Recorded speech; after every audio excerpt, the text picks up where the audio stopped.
শহর তো বটেই, ঐতিহাসিক ৭ই নভেম্বরকে ঘিরে এবছর বরিশালের প্রত্যন্ত গ্রামগঞ্জেও বিএনপির নেতাকর্মীরা বড়সড় আয়োজন করে। এসব আয়োজনে স্ব আসনের দলের মনোনীত সংসদীয় প্রার্থীরা নিজেদের শক্তিও জানান দেন। শুক্রবার বিকেলে বরিশাল ১ গৌরনদী উপজেলায় বিএনপির সমাবেশে প্রধান অতিথি হয়ে যোগ দেন দলের যুগ্ম মহাসচিব হুমায়ুন কবির। ছিলেন চেয়ারপারসনের উপদেষ্টা জহিরুদ্দিন স্বপন।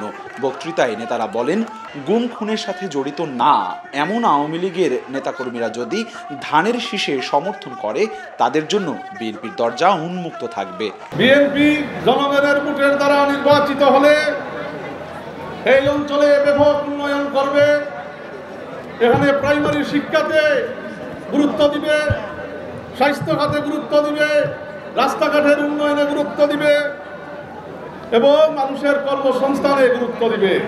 যদি আমাদের অন্যান্য রাজনৈতিক দলের নেতা কর্মীরা এনসিপি হোক, জামাত ইসলাম হোক, ইসলামী আন্দোলন হোক, যে দলই করুক, তারা যদি তাদের দলে বহাল থেকে আমাদের দলের মার্কাকে, ধানের শীষ মার্কাকে, খালেদা জিয়ার মার্কাকে, তারেক রহমানের মার্কাকে, আমার মার্কাকে সমর্থন করতে চায়, আমাদের কি তা বিরোধিতা করা উচিত?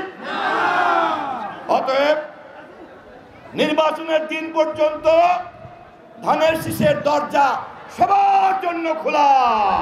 বিকেলে একই সময়ে বরিশাল ২ আসনের বানারীপাড়া উপজেলায় ঐতিহাসিক ৭ নভেম্বরের সূচনা হয় দলীয় সঙ্গীতের মধ্য দিয়ে। হাজারো নেতাকর্মীদের কণ্ঠে কণ্ঠে নতুন বাংলাদেশ গড়ার শপথ করানো হয় সমাবেশ থেকে। দিনটি বিপ্লব ও সংহতি দিবসের আয়োজন হলেও আগামী জাতীয় সংসদ নির্বাচনী আমেজ দেখা যায় আগতদের মাঝে।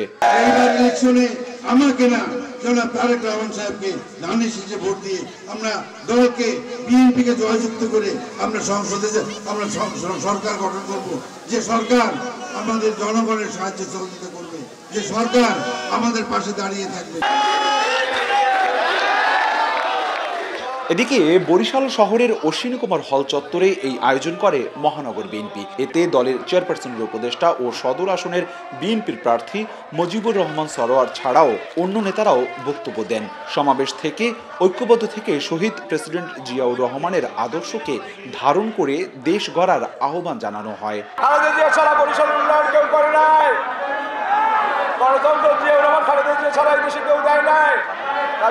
জিয়া যখন ছিল না, শেখ হাসিনাকে দিয়ে ভাই বোনের রাজনীতিতে, ভাইয়ের রাজনীতিতে, ভাই বোনের রাজনীতিতে এখানে কোনো উন্নয়ন হয় নাই। বরিশাল জেলার ৬টি আসনের ৫টিতে সম্ভাব্য প্রার্থী ঘোষণা করেছে বিএনপি। কেবল হিজলা ও বাবুগঞ্জ নিয়ে গঠিত বরিশাল ৩ আসনে কারো নাম ঘোষণা হয়নি। অপূর্ব অপু, সময় সংবাদ, বরিশাল।